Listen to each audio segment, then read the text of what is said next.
Welcome to the CEO's Heart for Service, where leaders of exceptional B2B businesses work together to answer this question: how do you scale your services without compromising your client experience or the core values that drive them? I'm your host, Matt Wolfe. Join us as B2B leaders share hard-won insights and field-tested strategies for the tightrope walk between integrity and growth. We'll find our balance and the way forward together. Hi, everybody. Welcome back to the CEO's Heart for Service. I'm Matt Wolfe. I'm a partner at Brand 3, and it's a big day because I finally have my partner, my other business partner, Orsi Herbein here. She is a founder of Brand 3, amazing human being. We have interviewed her. You might have seen that, but it's the first time she gets to co-host with us. So, hi, Orsi. How are you? Doing well. How are you? I'm good. These podcast days are always fun days. We get to meet great people. I'm always happy when I get to hang out with you a little bit more, and we always get to know each other a little bit better. When we do these co-hosting things, we get to know the people we're talking to. You get to know each other a little better. It's awesome. It's all about relationships, right? All about relationships, which we will talk about today. We're talking to Alex Kuhn today. He's the founder of All In. We'll explain to you more about what that is as we go along, but he is helping businesses where you have a face of the brand, helping those businesses develop new programs that can really help their businesses scale and grow. And so, Orsi, what are some of the things that you took away from today or that surprised you that you're excited for people to hear? So many things, but it's weirdly this one thing that Alex said about talking to his son in the morning and asking, are we going to be good or are we going to be better? Yeah. I loved that line so much. I can't wait to share that with my girls when I go home, because I think I have a tendency to push for good, but I really see the value of just being better than yesterday. Mm-hmm. And then tomorrow being better than the day before, right? It's just always thriving for the next up. And I think that was just really cool to hear. But so many things. I mean, Alex is incredible. Yeah, he has incredible insights. And what I'm most excited for the audience today for is, I mentioned this later, Alex is really good at asking questions about the status quo. He's really growing his business, serving clients in ways that sort of cut against the grain, work against the current of what conventional wisdom might say. And as you hear him explain it, you're going to learn just how powerful his insights are. We need these people in our lives and in our industries to ask, is that how we always have to do it? Is that really the way it has to be? And he's asking really useful questions that I think are going to open people's horizons about how they can scale their services and grow. So without further ado, we're going to hop over there and introduce you to Alex Kuhn. Alex, welcome to the show. I'm so glad you're here. Hey, love being here. You know how much I love you. Appreciate you. Absolutely. Just full disclosure, we've been working with you. We've been working with Alex as our coach. We're so happy to have him here today. I had the good fortune of meeting you. We'll do a shameless plug for Catherine Brown and the Good Humans Network. Mm-hmm. And the Grow Conference in Texas is where we met. Highly encourage people to look up both of those things. But we just discovered you as a person, not only with tremendous knowledge and insight, but with tremendous heart and integrity. And I'm excited for people to experience that today.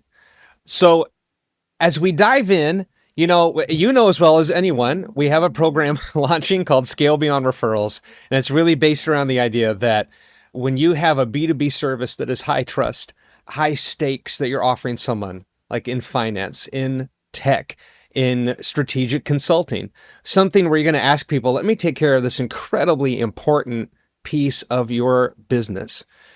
Everything about selling and moving those conversations forward is about relationships and trust and getting to meet the human behind the brand. Who is that person that you're actually going to trust with these services beyond the knowledge and the expertise they bring to the table?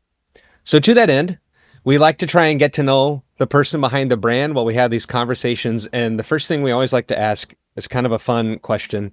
You are now doing incredible work guiding businesses like ours through growth strategies of all kinds, but that is probably not what you thought you were going to be doing when you were growing up, when you were a little guy. So what was that? What did you want to be? Where did you think you were headed when you were Yeah. younger? Well, when I was a kid, I mean, I have all these different like points in my life, and I remember a couple. So I got two I want to share with you. One of them you're going to laugh because it'll probably give you a little bit of insight as to why I speak and talk and coach the way I do. But the first one I can remember is when I wanted to be a professional baseball player, and for some reason I wanted to be the second baseman for the Florida Marlins, which I have no idea why. I love baseball, but I don't know why. I was a Pittsburgh Pirates fan, but for some reason, the Florida Marlins were like this team. I thought it was cool. It's in a sunny place, and their uniforms were way better, and they had this freaking big fish on theirs. So I can remember behind my house just taking a tennis ball. I mean, I spent hours and hours and making up these crazy imaginary games that I worked my way up through the minor league system, became the second baseman, and all of a sudden true story, aliens came down with their best baseball team, and it was my job to be the superhero baseball player, which tells you hint how crazy my imagination is. But Right. that was the first job. The second career, funny enough, was I was not a kid that listened to, any real music or any popular music like MC Hammer or everything that everything was cool. I loved motivational speakers. I loved the Tony Robbins and the Les Browns and Jim Rohns and the Dexter Yeagers and all these different people. So that's what I was listening to growing up. So I wanted to be a motivational speaker. I had no idea what it was. I just knew I thought it was cool that these people would be on stages talking. So there was always that dream just to be in front of people talking and be more Tony Robbins esque. But you can probably tell why I went down kind of a lot of the career paths I went down because of those inspirations as a kid. That is fascinating. All these hours we spent together, that has not come up, but Not one. that was so deeply knit in who you were becoming. Also, we just definitively carbon dated you with the MC Hammer reference, so now we know what we're talking about. Very But much. I'm right there with you, so we're on the same page. Yeah. I was trying to have my kids listen to oh my gosh, the presidents of the United States. I was talking to my wife about them. My wife's 4 years younger, and she's like, "Who's that band?" And I was like, "Oh my God, you don't remember the song Peaches?" And like I was just like, "Oh my gosh, never mind. I'm just done." Like let's listen to Taylor Swift. I got it. We're on it. Ophelia, let's go. Like I'm just on that train with my daughter at this point. Yeah, as you know, my little guy's 3 years old, and so my obsession right now is how much 80s and 90s culture will I be able to cram into him until he rebels, and we'll just see how that goes. Alex, let's start with the basics. Tell us about All In. What do you do and who you serve? Yeah, or she. And I know at the beginning Matt mentioned that the three of us have been working behind the scenes a lot as you guys have built this. What I've told you is as of this year, and just to kind of give everybody, and this is not a shameless plug, this is the honest truth, that this year my team and I have probably built roughly 95 new programs with one-on-one clients and our group programs, etc. And what Orshi and Matt have built based on their talents, their skills, what they're delivering, the value behind it, the perception, the need for it. It's literally one of my top 5 favorites this year. So it's been such an honor to work with both of you and to see some of this grow and to allow the best parts of yourself come to life. And at the core of where I come from and my background as not a business guru or not some big time former CEO, but actually as a college coach who actually ended up being one of the top college swim coaches in the country before I went into this crazy world we call entrepreneurship. I find that my favorite part of my work is really boils down to 3 things. Number one is I am such a fan, truly the biggest raving individual for people who decide to be the face of their business. Call it the Rocky syndrome, where as a kid I'd watch Rocky and the underdog story and growing up. But I actually personally believe, and it's been proven time and time again, that when you are the face of your business, whether you call yourself a personal brand or a coach or you're a real estate agent, it doesn't really matter. I do believe it's the best path to wealth, the best path to financial freedom, the best way to actually meet clients and truly to have clients that, for a lot of us, appreciate you and really enjoy the work that you do. So I tell people the first thing I do, which is what I call my company all in, is that I am all in on the making sure that if you have the guts and courage to put yourself out there as the face because you're opening yourself up to ridicule and challenges and imposter syndrome, because you know it's not just about business, it's about you growing as a leader. What it actually tells me is that I want to make sure you succeed. And I've been grateful enough to do it for myself and hundreds of others. And I want to make sure that everybody that puts their good heart out there, that puts themselves out there, succeeds. The second thing that I do that I'm a core big believer in is I not only believe in people so much that I believe the best way to grow is through partnerships.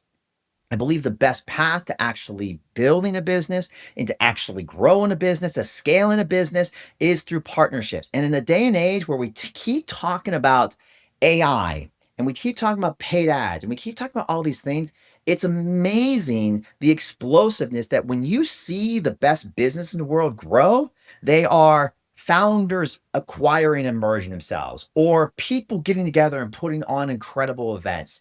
It's not the mechanism of the ad or social media. It's the mechanism of people coming together and creating something bigger than themselves.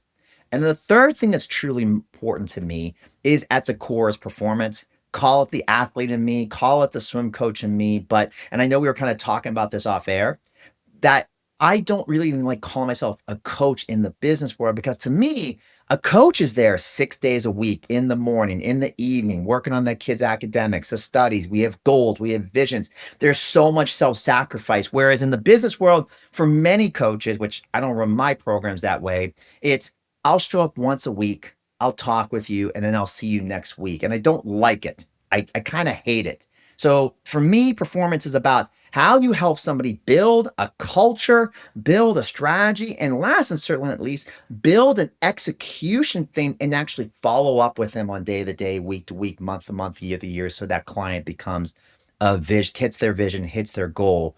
And for me, the only metric I ever count in my world is second contracts.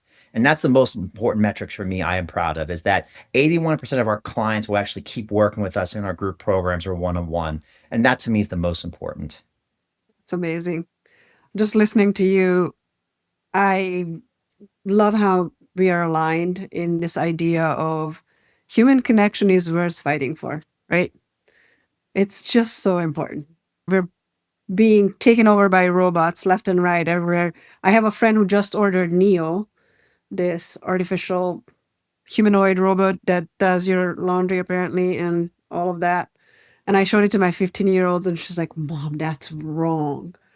This is scary. Like, what if people are going to be mean to these robots? And, have they not watched Wall-E? So, Yeah. anyways, it's coming. But I think at the end of the day, human connection is worth fighting for. And, our business, but, Brand 3 is also about championing that. So, Yeah. Well, it's why I love working with you too. And I think it's why, to me, I think there is this core idea right now that AI or robots or everything. And I actually believe it's going to actually do two things. And this is my call it controversial take. So number one, I actually believe that AI is actually going to only enhance the importance of human connection.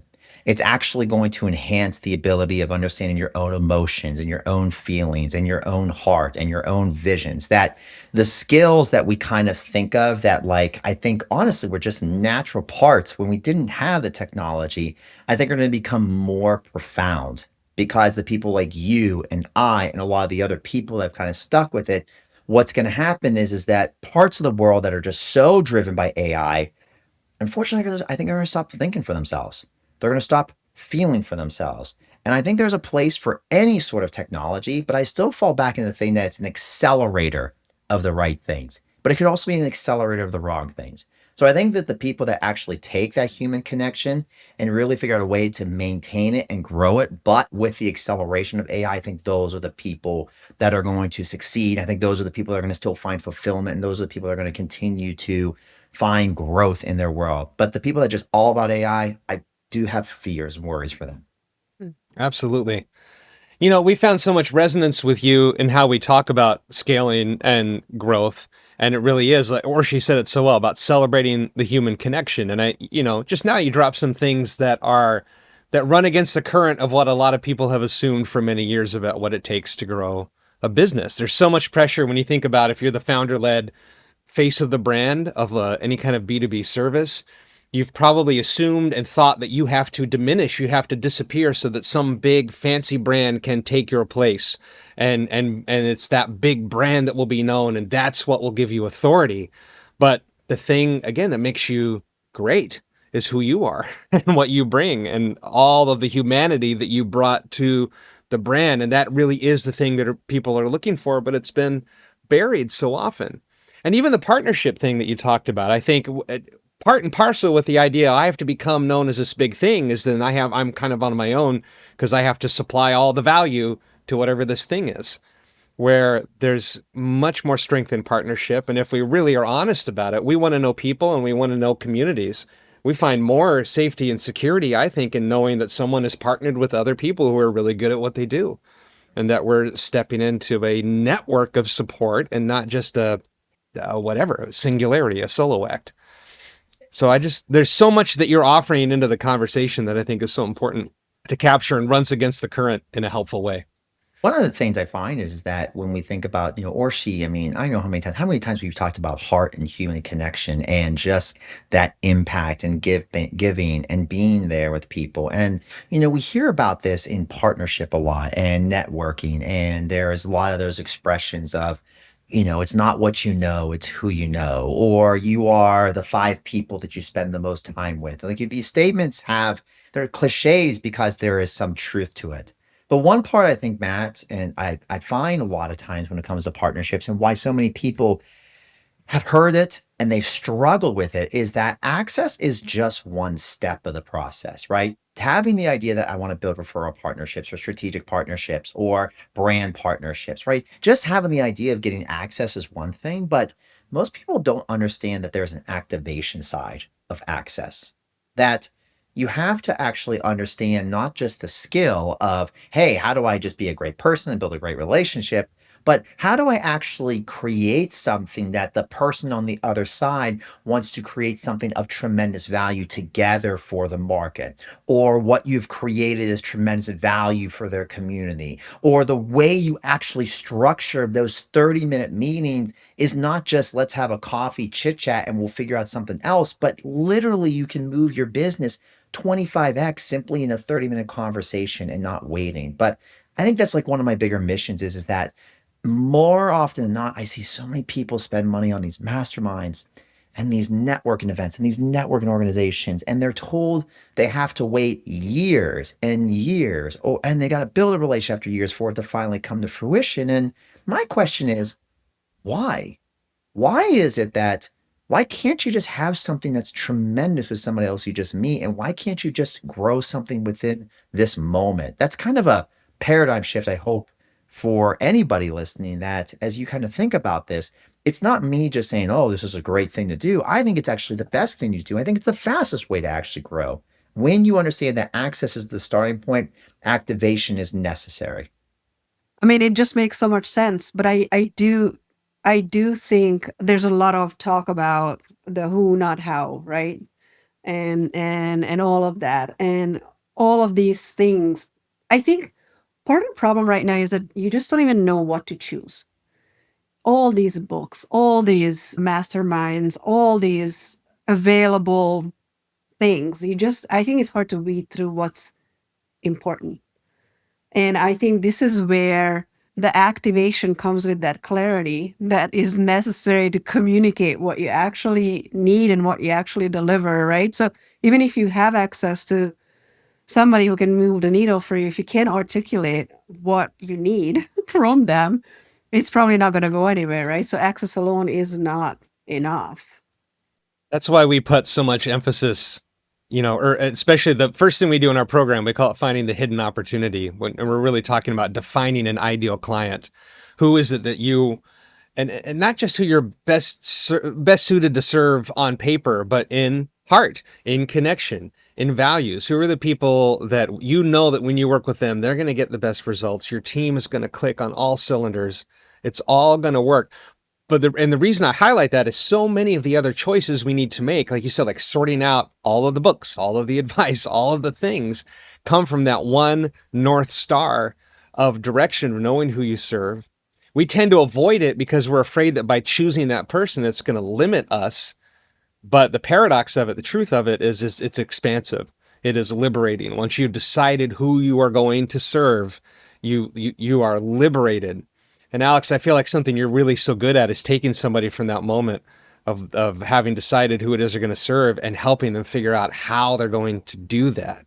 I want to make sure people hear it clearly, because I'm sure they're already loving you and what you have to say. And I just want to put a clear descriptor on what it is you're offering to people. Tell me if I've got this right, if I say this right, Alex, so that people have it.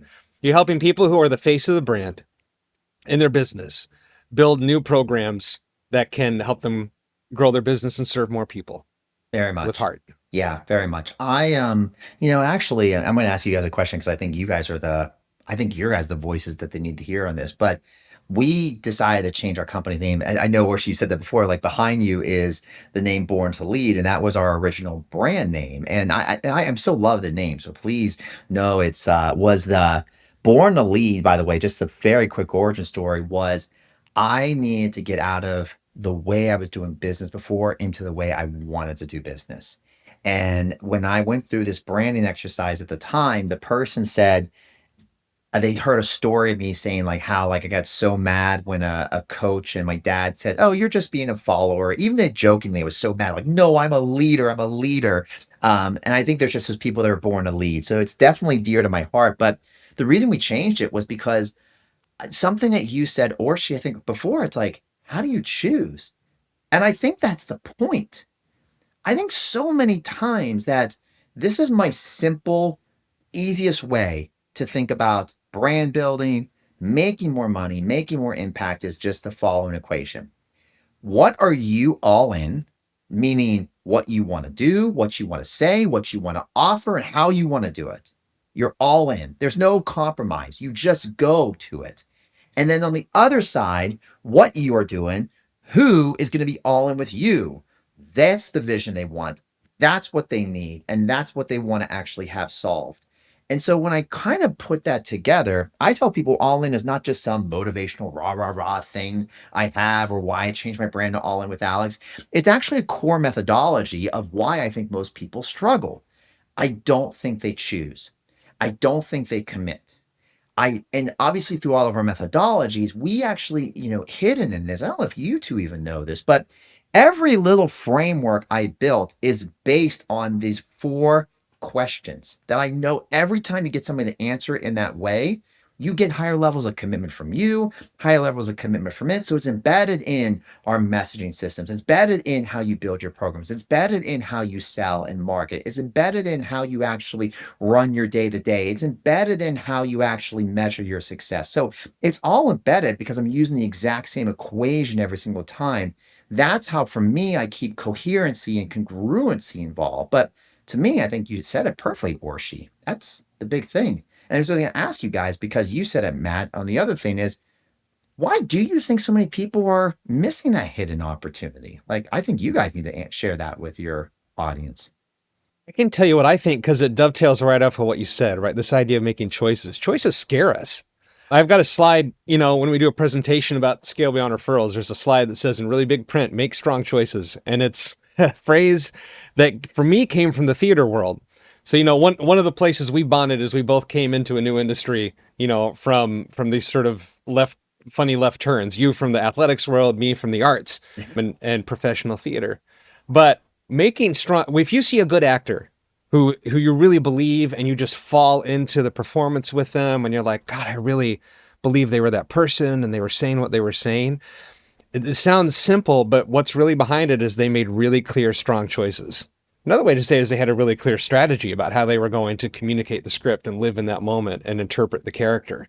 But as an actor, that I always had, there are things in life where you have to sit down, piddle around for an hour, get out and get some coffee, come back, because it's hard to get into the work. For me, it was always that if I was sitting with my script, because I knew I had to start making choices about who I was and what that character was going to say, what he wanted from the other character. And you worry you're going to make the wrong choice. And actually, the truth is in acting, you make those choices. There's actually two pieces. You make those choices up front. You've got to come to the table in rehearsal and onto the stage with something. But what also kills acting and makes it not good is when the actor stops listening. So you have to make a great choice, but you have to step onto the stage with your scene partner and then really catch what they're giving you and listen, and then be ready to pivot and trust that the work that you've done is going to be there, and you know who that character is, and you know the basics of where that scene is going. But if you try and sort of force your idea of what the scene is, then it's also going to fall apart because people realize that two people aren't actually talking anymore. So all of that to say, we fear making a choice, but a choice of your hidden opportunity, of who your ideal client is, of your initial messaging, is your opportunity to go out to the world and be heard, and then listen and catch how people respond to it, and begin to have a real living relationship and engagement with the right people. So I think Yeah, that's why it works. I agree. And I would just add that there's another fear, and that is FOMO. 100% they are fear of missing out is a big deal. They, for some reason, like I think it's so natural for humans to cast a wide net, just so I have more and more opportunities, right? And we don't realize how much opportunity is in niching and going narrow. I mean, I'm literally the last person to niche, I think, because I was resisting it so long. I like just the natural immediate instinct to niching for me is boring, especially from the creative side, right? How can I work on only on landscaper? Like that would be so boring from the branding perspective. Like yawn, until we took that master class with Dominique, and I learned that you can niche into a personality. It doesn't have to be a certain industry. It can be literally a type of person, right? So which is what we're doing right now with this whole relational direction that we're going into. But it's incredible how much resistance is there in that. My clients respond to this all the time with, well, I don't want to lose these guys. Or if we say that, then what happens to these guys who came in with this? And I don't want to piss them off, blah, blah, blah, blah, blah, right? So there's a fear of missing out, like not getting everyone in. And there's so much to lose by being everybody's everything. Because the truth is that when someone comes to me and says, I know everything, hard chuckle right there. And that's what these brands look like when they are generalists, just you can't. Yeah, you know what's funny is you said that too, is this idea of FOMO, and I don't know if this will help anybody because I've been there too, or it's like I can do anything, I can help anyone, or I don't want to niche, I don't want to go down, but and I think you're 100% right, but I remember I don't know who told me this, so I wish I could give him credit, but I remember feeling that way, like I'm gonna miss out, like that FOMO moment. And the person I remember saying, like, well, guess what? Like, you're gonna die before you get to everything you want to do in your life. And it sounds so morbid when you say that there. So it was, but like, I was like, oh my gosh, like oh my gosh, I'm not going to make it there. But then I had this moment of like clarity, being like, oh, what he's saying is you got to go for the thing you want right now that's works so well for you right now so much that you can't worry always about the next step. And then another funny story is, and Matt, you'll find this hilarious. So, because this will tell you I have no shame at all, which probably is that brain mechanism I just got broken as a kid. But so I was at a Panera. This is years ago. I was coaching in a Panera. I was coaching this life coach at the time, and she was still like, "Oh, I'm not no Tony Robbins. I want to be a Tony Robbins. I want to be a Tony Robbins because everybody knows Tony Robbins." And she came like three conversations, like, "Okay, well, like, listen, like, we gotta start where we are, blah blah blah blah." And finally, I said, like, you think everybody knows Tony Robbins, correct? She's like, oh, yeah, absolutely. So I literally stood up and I said, attention, everyone at Panera. And of course, that was probably the most shocking thing for everybody there. I said, If you are a fan of Tony Robbins, I will personally buy you a ticket to his next event, which at the time was like, I think it was $800 per ticket. And I'm not gonna lie, at that time, $800 was a lot of money for me at the time. So if like 10 people came up to me, I'd be like, F 8,000, like, how am I gonna do that? But what I knew is exactly what happened. I think we always forget this is that for as much as we think of celebrity or authority or somebody like they're so well known, that day, not one person came up. Everyone probably thought I was a moron and just went back to eating their Panera salads there. We get too caught up that we think the bigger names in our industry, everybody knows it. And the truth is that the best businesses, the best brands, very few people know, but those very few people know them very well and have fallen in love with them. And I think that's what you guys do great. Awesome. Mm. I wonder if they were just scared. They might have been. I don't know. I don't know. It was. I took a calculator risk at that time there, where it Yeah. was a lot of people that were I know having. Tony, but this is a Yeah, scare. yeah. Who's this What guy? do He you seems want there? unstable. Yeah. He might throw a baguette at me. I want to dig in a little deeper on the ideas of service and scaling, and I'll just mention briefly too. One thing we haven't touched on your background is you did also build at least one agency. Maybe it was maybe a few agencies, but you have built a business, scaled it successfully, exited. So we're bringing that to the conversation as well. So you're someone who has walked the walk as you coach others, and we can dig from any piece of your experience that you've had. But there's a basic question we like to explore because it's interesting how people attack it. And it's just, this is called the CEO's heart for service. And what does it mean to you now in the mode you're in to deliver exceptional service to your clients? Like, how do you know you're hitting the mark? Just to think that the goal of a business was to get clients amazing results. And don't be wrong, I think that is everything we all want to do because we want to make an impact, we want to make a difference. So this is not me saying we don't want that. But I actually believe, and maybe this is just the swim coach in me, that when you are coaching athletes, right? Every one of the athletes, at least that were very serious, they wanted to win championships, they wanted to go to the nationals, they wanted to go to the Olympics, they wanted to do big things, right? Now, most of us here would sit here and say, could you guarantee somebody that they could go to the Olympics? And the answer is no. Everybody understands that. So, what could I control?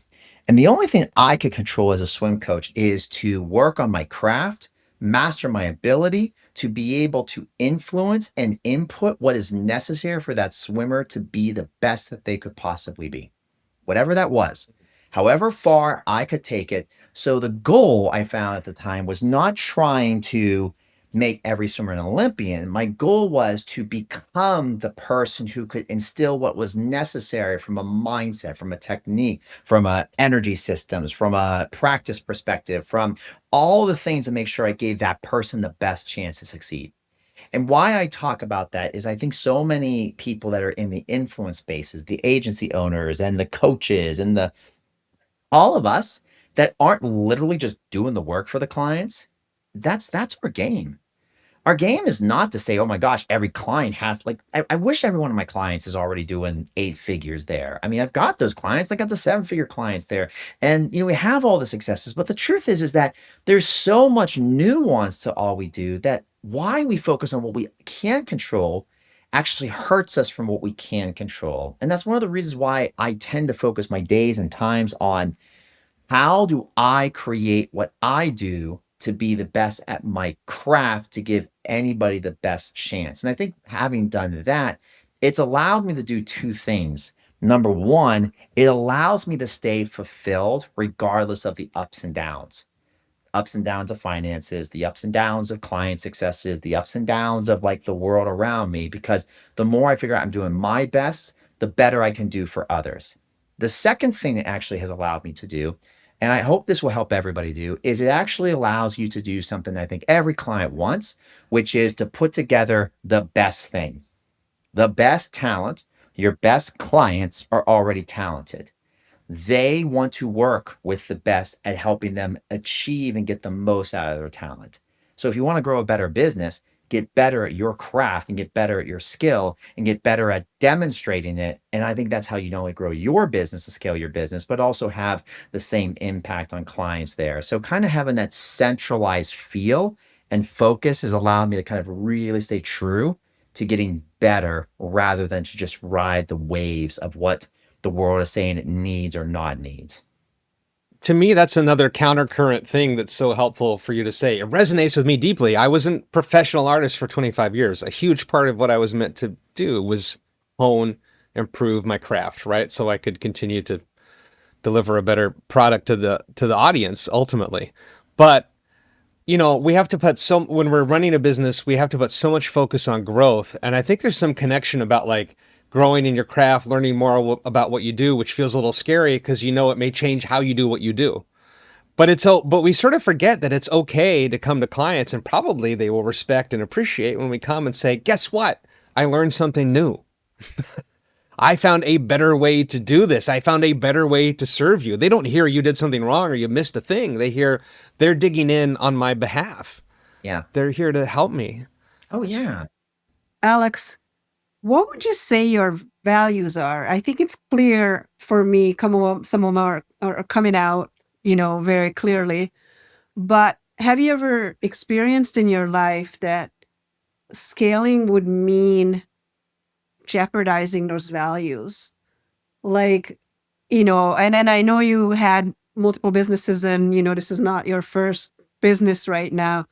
You've scaled other businesses and you've also probably have gone down rabbit holes like I have. As an owner, I'm here to admit it wasn't a straight path to where I am, and I it's very easy to wonder, especially with all those choices and influences that come at you on a daily basis. Have you a story that would talk about the tension of your values and scaling? And I do believe, knowing you right now, you're probably scaling in very much alignment with your values and what that feels like. Yeah.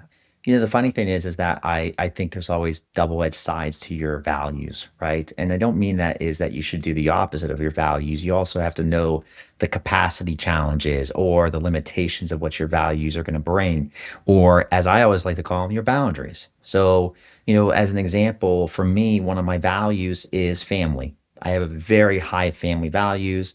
It's just not something that is ever going to change in me. So, does that limit me? It might. Like truthfully, right? I can't, and I don't want to, right? I could say maybe you know what, having to get out of the office at 4:30 every single day instead of taking that extra hour and a half to work on that project or that client meeting or whatever.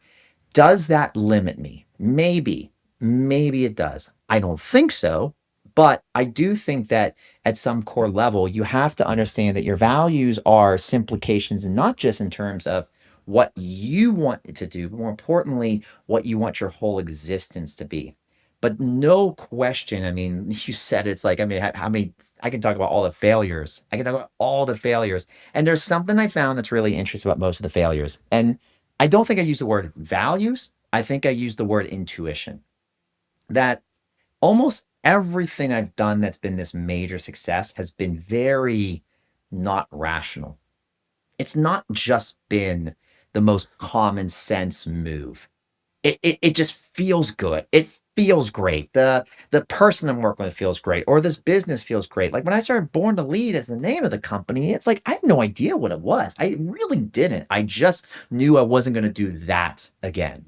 And I was going to do this. And what this was meant for me, it's that I'm going to show up, I'm going to talk to people about business and what I think business is. And whatever it turns into, I'm going to flow with it. And when I say my most successful business, most successful financially, lifestyle, rewarding, family, clients, like that's why I'm probably such a big, like, I don't want to work with people that don't want to be the face of the business. I struggle because I think it's a hard method to get to where I am and where I see a lot of clients go, trying to build this huge corporate entity that you're trying to exit. So yeah, I think your values always are going to have a boundary, but I also think they're the things that actually help you scale way faster. Alex, where did you struggle in the prior business and then, how was what you do now a response to that? Like how why I failed, I think, or like just like literally Yeah. what I failed in? Because I failed at lots of Yeah. things. So let me I failed at tons of things there. And so that was oh my gosh. I mean, like, what my son and I will tell you something that he's a big time wrestler. My daughter's into gymnastics. You can tell we're a very athletic family. My wife runs. I'm doing my crazy thing now, which is meaning I'm trying to wrestle and do CrossFit and all these things again. But my son and I actually do this a lot. Every day we say, do we want to be good or do we want to be better? So, and I bring this up because it's just a small little reminder that no matter where I am today, like we're always just trying to be better, whatever that meant, better dad, better son, better business owner, or what, those things. When I think about those failures, Matt, I mean, I'm telling you that it's almost the same coin. It's that we tend to put ownership of our path into somebody else's hands. I can look at the early starts of my business career, and I did the thing that we all told, invest in yourself. I bought this course, I bought that course, I bought this thing, I bought that system, I bought that structure. I did all of this stuff. And it was about 3 years and hundreds of thousands of dollars in debt and no money and a client paying me my check at $25 per month. Like this was not the plan. Going from a broke entrepreneur to from being one of the top swim coaches where I almost had my pick of choices of college there. That was not the plan. So I did something that day. And what I did is that there was this, call it, we'll call it a trip down there to listen to my heart and my mind and my soul. And all I knew is like, I wasn't a successful swim coach by accident. I wasn't just successful in these other areas because I, got lucky. I did something. And so all I did is I said, for the next 6 months, I am going to decide what feels right. And that's where probably all in comes from to this day, full transparency. I'm even thinking this on air with you guys. I never even thought about that. But I just said, I am going to make that decision in the moment. I'm going to do that in the moment. I'm not going to, I'm going to trust what it is. And I think for a lot of owners, it's you got to trust so deeply. And I think that's my unfair advantage in this day. My unfair advantage can other business owners. It's not because I have, yes, there might be resources or teams or, brand recognition. I can talk all about that. But my unfair advantage is I don't wait. I don't ask for permission. I just do. Or I say no. I just go. And because I've done that now for roughly 12 years in business, it's like a mechanism. When somebody's telling me they're spending 5 months figuring out something, I made that decision 5 minutes. I got basically 4 months and 364 days and 23 hours and 55-minute head start on them. That to me is a big difference. I love that. As you were speaking, I kept wondering, like, in the background, your team, do they ask about a system? Like, is there a system? Because if you are driven by this, the way you're saying it, I don't know if it's something that can be systematized. I mean, there is probably, like your set, you said you have 4 steps or 4 things or whatever. Like those are things that are constant, but within that, there's probably a lot of variables and leverage and flexibility and agility. Well, I think you build systems, but I think you don't build systems and then figure it out. I think you find the things that are your best practices that are working, and then you systematize around that. So we have a lot more systems than most people realize, but I hate the word systems because I think most people go backwards. They go, well, let me create a system and then let me start running it. I actually don't think you do that. I think you just go and then you start with your patterns and then you start to say what works best and what doesn't work, and then you start to do it. So that's why, like, even what you guys have learned from me, right? It's like, hey, we have this all in piece. Like, we go through that pattern. So that's why we like frameworks as opposed to step by steps. I hate step by steps because it sounds like IKEA instructions. And I can't put furniture together. So maybe that's also my problem. But I feel like frameworks give the person something that's way valuable. It gives them the boundaries necessary so they can stay within the best practices of what they do, but also instill their genius and their talent and their core beliefs and their values. And you keep it walking through. So we honestly, what I teach is the same thing that we do. I feel like the worst thing, I mean, I don't know how anybody, by the way, like has somebody do something that they don't practice themselves. I think that's just a weird thing for me to think about. So, anyways, that was just off the cuff. But yeah, I mean, so we have actually have systematized a lot, but here's something that may help every business owner. I have 3 operators in my business. And by the way, I don't have a huge team. I have an operator for all of our tech and process and systems. I have a personal assistant who takes care of all of the, dollar stuff and the finance and bills. And then we have like a home personal assistant who takes care of all the home stuff. And we got somebody coming in to paint eventually. So they're taking care of all of that. So you have to know that if like most talent isn't systems, right? That's why actors have agents. They have people that can help manage them, right? They don't control them, but they manage it. So I kind of built a team model that manages me, not controls me, but manages me enough to not go too far off the things and kind of keep me in line. So I think everyone has to know themselves well enough to know what's going to work for them and what's not. That's really interesting. I saw two things in my head as you were talking. One is building the airplane in mid-flight. And then the other thing that's interesting is why you have the advantage when you just go. I think a lot of people want it perfect before they put it out there, right? There's this tendency of like massaging and fiddling and validating and all of it, right? So like there's a fear associated with that as well. Like, oh, it's not perfect, but you're saying go and adjust as you get your feedback. Like, okay, no one responded, then we can rework it, but go all the time, just be in go mode. Is that what you're saying? Yeah, I think there's really, I'm sure there's more than I'm thinking about, but I think there's only one industry that most of us want perfection, like actual Mhm. 100% perfection, and that is a surgeon. I live down Yeah. the road from a heart surgeon, right? I don't want that heart surgeon to say, "Well, I got like a 62% success rate. Like we're good there, right?" I mean, like I say this, like God bless him, but man, he has a very different life. He has gloves on all the time. He doesn't touch anything. I don't shake his hand, right? Or if somebody does, it's like a very fish handshake. I mean, there's just perfection requires such a different level of focus, of capacity, of lifestyle, of a lot of those things. When my sister and dad were doing bodybuilding, right? I mean, they were doing it for 5 years, right? Like you had to have 212 grams of protein. And I can remember my dad like cutting like a sliver of his chicken off so he could hit the right macro proteins. Like there are very few things in life that require perfection. And the truth of the matter is that a lot of times the mistakes we make actually kind of be the blessings in disguise when we really think about it. So, the mistake of the way I did my business before kind of helped me open up like, oh, that whole way I did build these swim programs, maybe I should incorporate that into how you build a business. And the truth is, I think it's a better way than most, call it cocky, but way most people build businesses. Alex, when I think about what you do for people, I think you're doing a wonderful job of creating freedom and liberating people from the things that hold them back. You're freeing them from perfectionism. I think you're freeing them up to ask questions that other people aren't asking. Yeah, I think one of your superpowers is asking questions about the status quo. And I think, obviously some of that comes from having come from a different direction into what you do now, but you use it, you leverage it to look at what's going on, what everyone's doing, and just be like, is that how we should do that?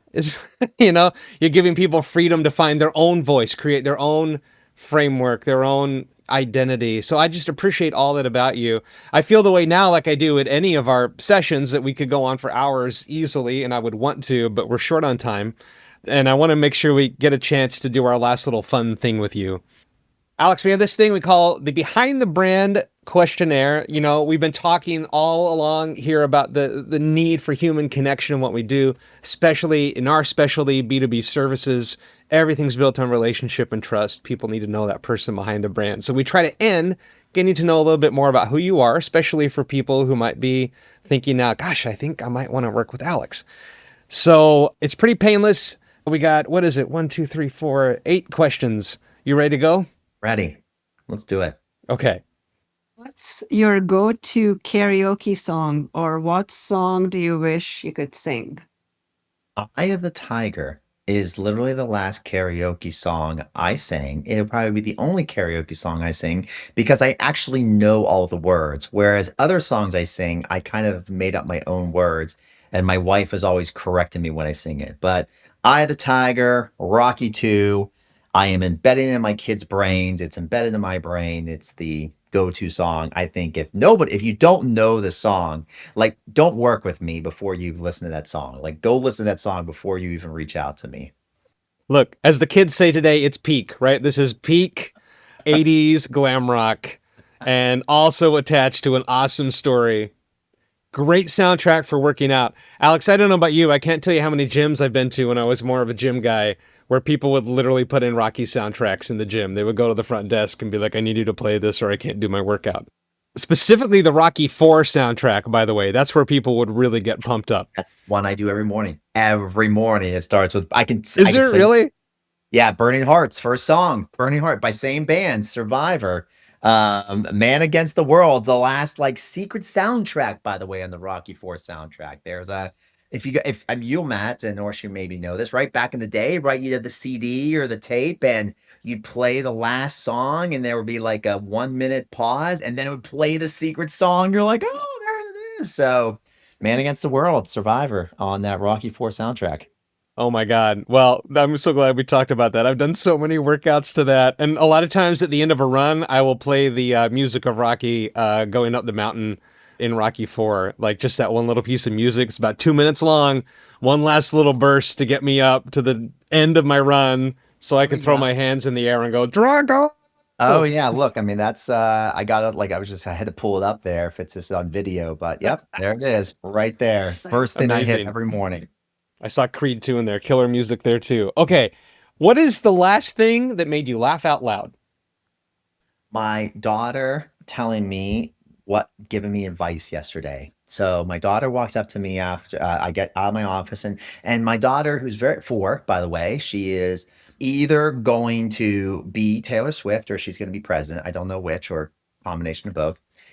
She goes, Dad, I have some advice for you. And I said, Oh, really? What advice is that? And she goes, I think that you need to eat cookies because you seem to be having a sugar crash. And then she just walks away. And I'm like, where the come from there? My wife's like, it's your daughter, Alex. I don't know where she gets these. So that happened yesterday. My daughter has this amazing ability to find the most weirdest things to just say out loud. And she's very witty with comebacks. So she's the one who makes me laugh a lot. That's awesome. Here we go. Or next time we're on a meeting and one of us is getting grumpy, now we have like a code word. We can just be like, "Do you need a cookie? Yeah. Yeah. Are you That's okay?" awesome. By the way, Nutella makes these Nutella cookies that are pretty delicious. I discovered them the other day in the grocery store. I put it down on the grocery list. So, Alex, what's your favorite way to get away from it all?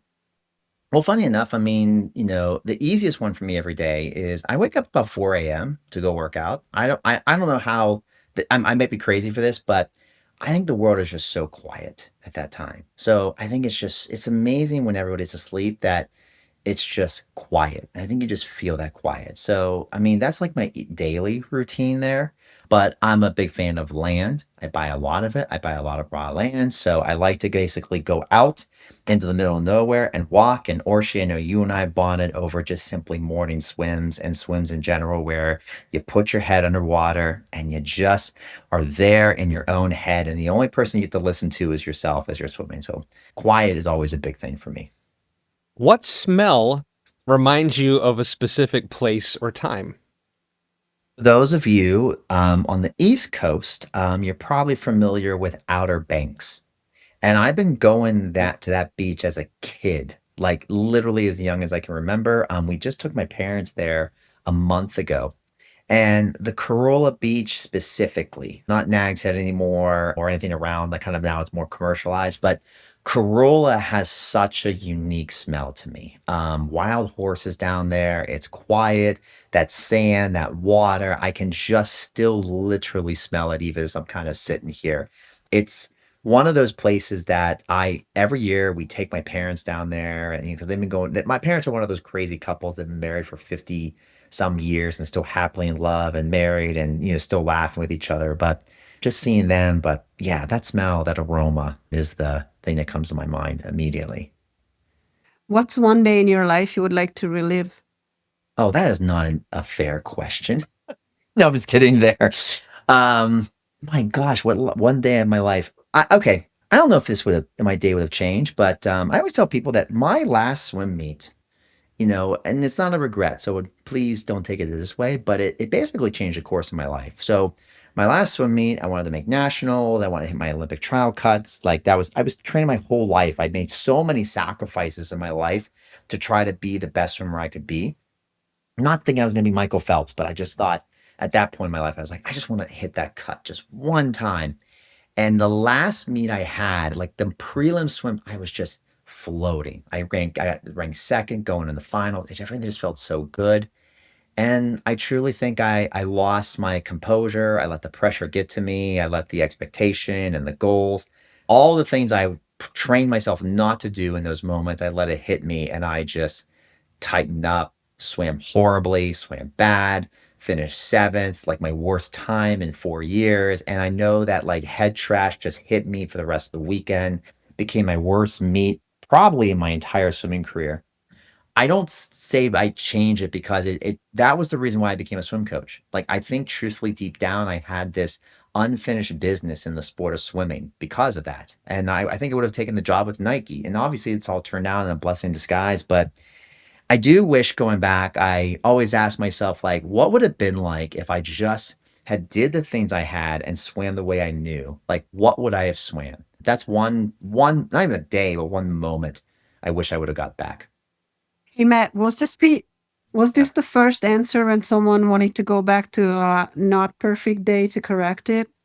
Because usually the answers are the the good times, like weddings Hmm? or whatever have you. But Yeah, this is the first redo I think that's true that we've had. But we've all had those days, and I think what's hard about it, why we want to go back, is because it's a mental game, right? That state is completely a mental game, and we mature, and later on we look back and we're like, if I knew what I know now, if I'd been able to claim the confidence, the sense of identity, purpose, whatever it is that would have locked me in. So I have lots of moments. Being on stage was much the same, right? You had to decide if you were gonna jump out and flow and give and play and enjoy the moment, or if you were gonna kind of like grip it. And I had plenty of both on many nights on stage. So I really understand what you're talking about. Um, Alex, what 3 words would your loved ones use to describe you? Passionate would be one for sure. I'm very high energy. I am that. I don't know if this is a word, but number two is probably over the top positive. Like I am a person who hates when somebody puts down somebody's goal or dream. Like I kind of fight those things. Like there's something in my brain that I don't understand how anybody can tell somebody they can't do it. I don't even know why anybody would even feel the need, like as if that's help. So that's the second thing.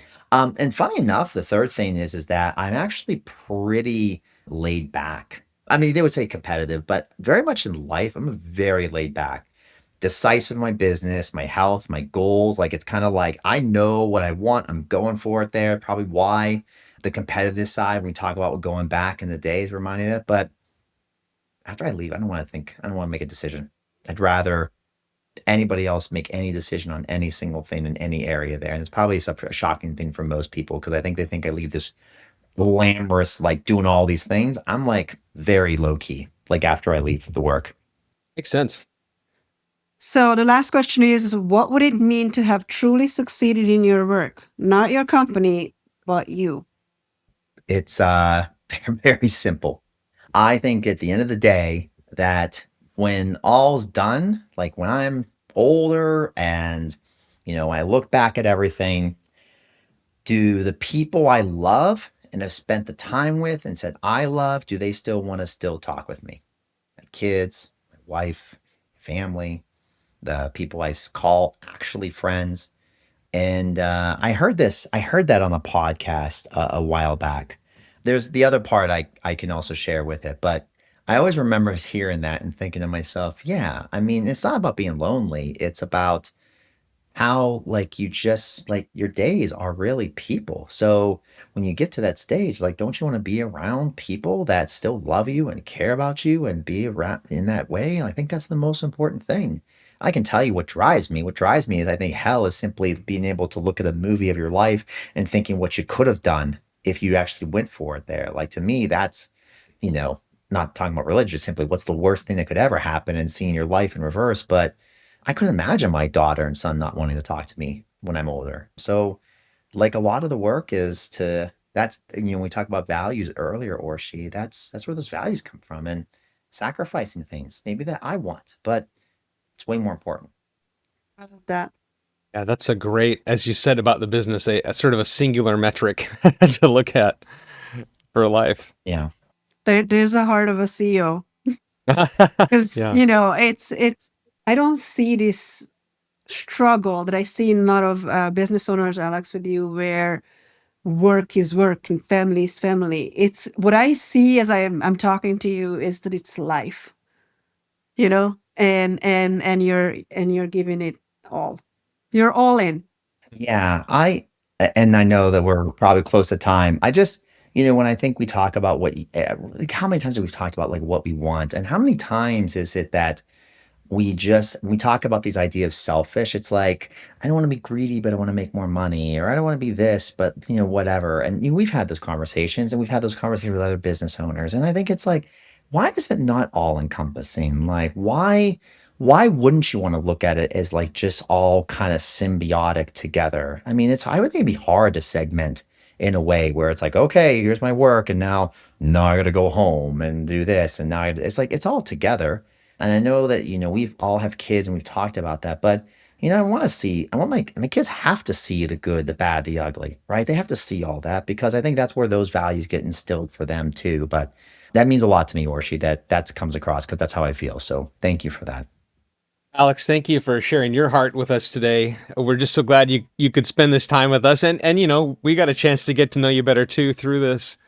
What's the best way for people to reach out to you if they've been compelled by what they've heard today to engage with All In? Yeah, people think it's crazy, but my whole day is built on talking. I told you I have three operators.